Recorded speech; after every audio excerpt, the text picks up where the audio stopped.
Enséñame, Señor, tu palabra cada día, hazme entender tus misterios, tu revelación, porque tus mandamientos hoy son el gozo de mi corazón. Dame, Señor, tu palabra cada día, hazme entender tus misterios, tu revelación, porque tus mandamientos hoy son el gozo de mi corazón. Continuamos nuestro estudio hoy en el libro de Números y llegamos al capítulo 25. En este capítulo 25 encontramos la fornicación de Israel con las moabitas y cómo el pueblo de Israel adopta la idolatría de los moabitas. Todo esto constituye la doctrina de Balaam. Este es el último de los 4 capítulos que narran la historia del extraño profeta llamado Balaam. En este capítulo 25 veremos la cosa más sutil y satánica en cuanto a lo que hizo este hombre Balaam. Hemos descubierto ya el camino de Balaam, es decir, el camino de la codicia. Buscaba el todopoderoso Señor dinero, y estaba dispuesto a sacrificar todos sus principios morales y espirituales para obtenerlo. Vimos también en la epístola de San Judas Apóstol acerca del error de Balaam, y dijimos que su error consistió en no reconocer el hecho de que Dios podía declarar justos a los pecadores que confían en Él. Hay multitudes que se sientan en los bancos de las iglesias hoy en día, amigo oyente, y se paran en los púlpitos que tampoco reconocen el hecho de que Dios justifica a los pecadores. Dios declara justos a los pecadores si tienen una fe sencilla en Jesucristo. Apocalipsis 2:14 nos informa acerca de la cosa detestable que hizo Balaam. Dice allí: «Pero tengo unas pocas cosas contra ti, que tienes ahí a los que retienen la doctrina de Balaam, que enseñaba a Balac a poner tropiezo ante los hijos de Israel, a comer de cosas sacrificadas a los ídolos y a cometer fornicación». Ahora, cuando Balaam vio que no le era posible maldecir a Israel, decidió entonces enseñarle a Balac una manera cómo podría lograr la maldición de este pueblo. ¿Sabe usted lo que fue? Pues infiltrarse entre los israelitas en su propio campamento. Balac no pudo pelear contra este pueblo y por tanto Balaam le aconsejó a unirse con ellos y a corromperlos desde adentro. Vamos a leer ahora esta sección. Leamos los versículos 1 hasta el 3 de este capítulo 25 de Números. Moraba Israel en Sittim, y el pueblo empezó a fornicar con las hijas de Moab, las cuales invitaban al pueblo a los sacrificios de sus dioses, y el pueblo comió y se inclinó a sus dioses. Así acudió el pueblo a Baal Peor, y el furor de Jehová se encendió contra Israel. ¿Ya vio usted lo que pasó? Como Balaam se dio cuenta que no le era posible maldecir a Israel, optó entonces por aconsejar al rey moabita a que entrara al campamento de los israelitas, que su pueblo se infiltrara con los israelitas, que se casara con ellos, y les hiciera adoptar la idolatría para desviarlos de su Dios. Estamos seguros que les dijeron a los israelitas que no debían ser tan estrechos o fanáticos, como dicen otros, en sus creencias religiosas. Insistieron en que ellos eran muy tolerantes. Convidaron a los israelitas a venir y a adorar con ellos. Pero lo interesante es que ellos nunca acompañaron a los israelitas en la adoración de ellos. Siempre es interesante notar el hecho de que aquellos que ostentan una teología liberal, que rehúsan aceptar las doctrinas básicas de la Biblia, son los que siempre quieren que el verdadero creyente venga a su bando y se ponga de acuerdo con ellos. Sin embargo, se jactan de su tolerancia, calificando al verdadero creyente como muy estrecho en su punto de vista o fanático. Es que la tendencia natural del corazón humano, amigo oyente, es siempre ir hacia abajo y lejos de Dios. Es por eso mismo que la mafia y el crimen organizado prosperan hoy en día. Sí, amigo oyente, y es también por esto que prosperan tanto los fraudes en el campo de la religión. Hay instituciones de educación hoy en día que no son nada más que fraudes religiosos. Sin embargo, alguien dirá: pero mire usted cómo prosperan y cómo la gente las apoya y las sostiene. Pero claro, amigo oyente, estas cosas interesan al hombre natural, y es también por eso mismo que hay quienes creen que nosotros somos necios porque enseñamos la Biblia. Alguien sugirió una vez al Dr. Magui, autor y director de estos estudios bíblicos, que usara otras cosas en el programa y le envió bosquejos y sugerencias para programas variados en los cuales presentara otra cosa en vez de la palabra de Dios. Es que, amigo oyente, siempre hay esa tendencia de presentar algo diferente a la palabra de Dios. Porque tales cosas, y vamos a ser francos con usted, amigo oyente, tales cosas prosperan. En nuestro caso, por ejemplo, operamos con poco dinero. Alguien dirá, parece que el Señor nos está abandonando porque tenemos solamente lo suficiente como para funcionar y nada más. Pero no, amigo oyente, no es así. Simplemente es la forma como las cosas ocurren hoy en día. Pues bien, el viejo Balaam sabía que podía corromper al pueblo de Israel organizando un fraude religioso. Él sabía que podía interesar y causar que los israelitas se volvieran a la adoración de Baal. Y eso fue exactamente lo que pasó. Continuemos con los versículos 4 y 5 de este capítulo 25 de Números. Y Jehová dijo a Moisés, toma a todos los príncipes del pueblo y ahórcalos ante Jehová delante del sol, y el ardor de la ira de Jehová se apartará de Israel. Entonces Moisés dijo a los jueces de Israel, matad cada uno a aquellos de los vuestros que se han juntado con Baal Peor. Usted dirá que este es un remedio bastante extremo, y en verdad lo es. ¿Y sabe por qué, amigo oyente?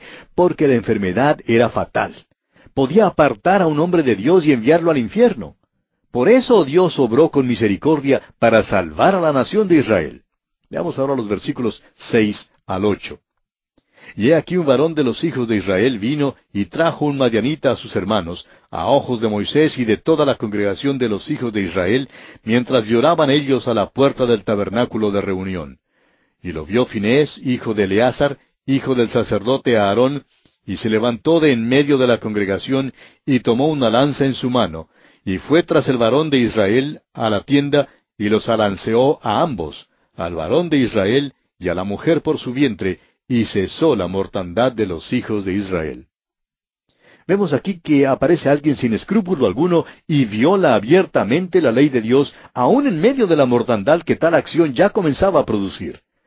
Interviene entonces un hombre valiente y decidido, dispuesto a seguir a Dios, y según el versículo 8, debido a su acción, cesó la mortandad de los hijos de Israel. Pero pasemos al versículo siguiente, donde las cifras indican lo terrible que fue esta matanza. Versículo 9 del capítulo 25 de Números dice, y murieron de aquella mortandad 24,000. Como usted ve, amigo oyente, de esta manera Balaam consiguió maldecir a Israel. Esta es la doctrina de Balaam que entró en el campamento de Israel. Y el Señor nos dice en el libro de Apocalipsis que esa misma doctrina puede entrar en la iglesia y que hoy en día está en la iglesia. No se puede dañar al pueblo ni a la iglesia de Dios desde afuera. La iglesia nunca ha sido dañada desde afuera. En la iglesia de Pérgamo, por ejemplo, según dice Apocalipsis 2:14, el mundo entró como una inundación y el diablo se asoció con la iglesia. Fue lo mismo que Balaam hizo con Israel. Este es un gran principio que es pertinente a todas las relaciones entre el creyente en Cristo y el mundo que le rodea. Después de la Segunda Guerra Mundial, los Estados Unidos colocaron bases de proyectiles en todas partes. Hacía todo lo posible por mantener afuera al enemigo. Pero ¿qué pasó? El país comenzó a decaer desde adentro. Vino un decaimiento moral tal como nunca se haya visto. Hoy en día, los revolucionarios están dentro de la nación, la están destruyendo desde adentro, amigo oyente. Roma, por ejemplo, no cayó desde afuera. Ningún enemigo de afuera pudo destruir a Roma, pero Roma cayó desde adentro. Y creemos que eso es cierto también en cuanto a la iglesia. No puede ser dañada desde afuera, sino desde adentro. ¿No se ha fijado usted que el Señor Jesucristo fue traicionado desde adentro? No fue por un soldado romano. El que lo traicionó fue uno de sus propios apóstoles. Fue su propia nación que le entregó a Roma para ser crucificado. Jesús siempre fue traicionado desde adentro. Y eso todavía ocurre hoy en día. Bueno, esta es la doctrina de Balaam, y como lo hemos visto, es una doctrina condenable. Y ahora para concluir, leamos los versículos 10 al 18 de este capítulo 25 de Números. Entonces Jehová habló a Moisés diciendo, Finés, hijo de Eleazar, hijo del sacerdote Aarón, ha hecho apartar mi furor de los hijos de Israel, llevado de celo entre ellos, por lo cual yo no he consumido en mi celo a los hijos de Israel. Por tanto, diles, he aquí yo establezco mi pacto de paz con él, y tendrá él y su descendencia después de él el pacto del sacerdocio perpetuo, por cuanto tuvo celo por su Dios e hizo expiación por los hijos de Israel. Y el nombre del varón que fue muerto con la madianita era Simri, hijo de Salu, jefe de una familia de la tribu de Simeón. Y el nombre de la mujer madianita muerta era Cosbi, hija de Sur, príncipe de pueblos, padre de familia en Madián. Y Jehová habló a Moisés diciendo, Hostigad a los madianitas y heridlos, por cuanto ellos os afligieron a vosotros con sus ardides con que os han engañado en lo tocante a Baal Peor, y en lo tocante a Cosbi, hija del príncipe de Madián, su hermana, la cual fue muerta el día de la mortandad por causa de Baal Peor. Vemos pues aquí que el pacto del sacerdocio es establecido con Finés, hijo de Eleazar, hijo de Aarón el sacerdote. El Señor le manda entonces a Moisés a hostigar a los madianitas y a darles muerte. Y así concluye este capítulo 25 de Números. Llegamos ahora al capítulo 26. En este capítulo 26 tenemos el censo de la nueva generación, es decir, de los nacidos en el desierto. Este es el principio de una nueva sección en el libro de Números. Tenemos aquí una nueva generación que se está preparando para entrar en la tierra prometida. Esta sección se extiende del capítulo 26 hasta el capítulo 36, o sea, hasta el final del libro de Números. Y pasaremos más bien deprisa por el resto del libro de Números. Tenemos aquí en el capítulo 26 de Números que el número de los israelitas ha descendido, debido a la gran mortandad acaecida al pueblo de Israel por su rebelión y pecado durante su marcha en el desierto. No vamos a tomar el tiempo para detallar el censo de cada una de las tribus, pero si usted lee todo el capítulo 26, notará que se ha reducido el total de los habitantes desde el primer censo. Por ejemplo, vemos el caso de los de la tribu de Rubén mencionados en el versículo 7 de este capítulo 26. Leamos. Estas son las familias de los rubenitas, y fueron contados de ellas 43,730. Ahora, si usted vuelve al primer censo allá en el primer capítulo, notará, según el versículo 21, que los contados de la tribu de Rubén fueron 46,500. Los contaron 40 años antes, cuando comenzaron su marcha en el desierto, y había 3,000 personas más que ahora. Si quiere puede ir pasando por la lista y notará que hay una reducción similar que se ve en todas las tribus. En el versículo 51 de este capítulo 26 de Números, por ejemplo, dice, estos son los contados de los hijos de Israel, 601,630. Ahora, si lo comparamos con Números capítulo 1, versículo 46, donde dice que había 603,550, notamos que hay una pérdida neta de 1,820 habitantes en comparación al censo que se había efectuado 40 años antes. Usted recordará que Dios había dicho, fructificad y multiplicaos. Cuando Dios les estaba bendiciendo, ellos se multiplicaban. Pero su extravío por el desierto revela que estaban fuera de la voluntad de Dios. En lugar de crecer en número, decrecían. La vieja generación murió en el desierto, así como Dios les había dicho que morirían. Esa generación no podría entrar en la tierra prometida. Los versículos 64 y 65 de este capítulo 26 de Números dicen, y entre estos ninguno hubo de los contados por Moisés y el sacerdote Aarón, quienes contaron a los hijos de Israel en el desierto de Sinaí. Porque Jehová había dicho de ellos, morirán en el desierto, y no quedó varón de ellos, sino Caleb, hijo de Jefone, y Josué, hijo de Nun. Esta es ahora la nueva generación. Todos aquellos que formaban parte de la vieja generación, aquellos que eran mayores de 20 años cuando entraron en el desierto, han muerto. Dios no hizo responsables a los que tenían menos de 20 años. Y esto puede darnos alguna indicación en cuanto a la edad de la responsabilidad. ¿Cuándo se alcanza? No lo sabemos, y no queremos sugerir que sea a los 20 años, pero creemos que es una edad mayor que la que muchos de nosotros sospechamos que es. Esta es pues una nueva generación con la excepción de 2 hombres, y vamos a conocer mejor a estos 2 hombres interesantes cuando lleguemos al libro de Josué. Y aquí concluimos el capítulo 26 de Números. Llegamos ahora al capítulo 27. En este capítulo 27 encontramos el lugar de la mujer bajo la ley y a Josué designado como sucesor de Moisés. Estamos en la sección final del libro de Números que hemos llamado Una nueva generación.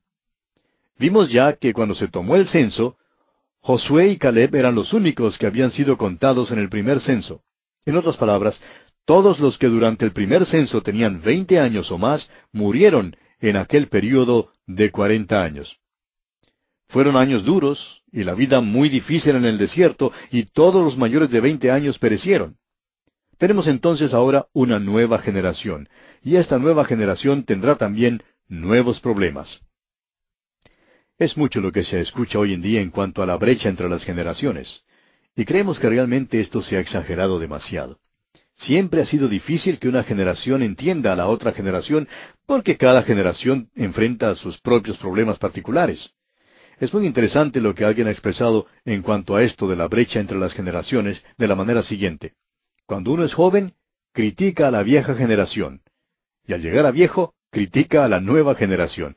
Y parece que así es la naturaleza humana, amigo oyente. Bueno, llegamos ahora al capítulo 27 de este libro de Números, y tenemos como tema aquí el lugar de la mujer bajo la ley. Este es un capítulo extraordinario porque presenta un nuevo problema. En realidad Moisés no sabía qué hacer. Tuvo que acudir directamente al Señor porque, según las leyes de las otras naciones, las mujeres simplemente no valían nada. El hecho es que las trataban como propiedades o enseres. Veamos entonces el versículo 1 que describe junto con los versículos 2 al 5 el problema. Vinieron las hijas de Zelofead, hijo de Efer, hijo de Galaad, hijo de Maquir, hijo de Manasés, de las familias de Manasés, hijo de José, los nombres de las cuales eran Maala, Noa, Ogla, Milca y Tirsa. Y aquí solo quisiéramos decir que si es que le han nacido muchas hijas a usted, amigo oyente, y se le han agotado los nombres para ponerles, pues aquí tiene usted una lista de nombres que bien puede utilizar. Vea usted, Maala, Noa, Ogla, Milca y Tirsa. Estas eran las hijas de Zelofead, aquí en este capítulo 27 de Números. Continuemos pues ahora con los versículos 2 al 5. Y se presentaron delante de Moisés y delante del sacerdote Eleazar, y delante de los príncipes, y de toda la congregación, a la puerta del tabernáculo de reunión, y dijeron, Nuestro padre murió en el desierto, y él no estuvo en la compañía de los que se juntaron contra Jehová en el grupo de Coré, sino que en su propio pecado murió, y no tuvo hijos. ¿Por qué será quitado el nombre de nuestro padre de entre su familia, por no haber tenido hijo? Danos heredad entre los hermanos de nuestro padre. Y Moisés llevó su causa delante de Jehová. Es fácil ver el problema. Este hombre, Zelofead, murió en el desierto. Tenía 5 hijas, pero no tuvo ningún hijo varón.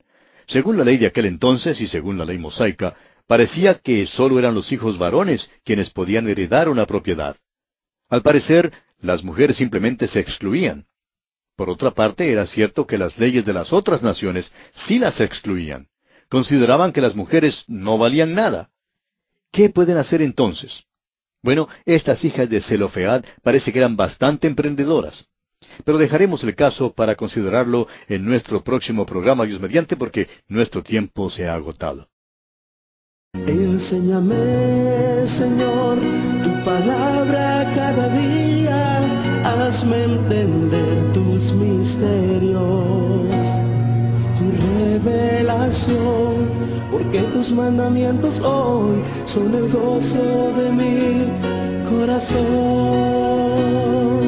Dame, Señor, tu palabra cada día, hazme entender tus misterios, tu revelación, porque tus mandamientos hoy son el gozo de mi corazón.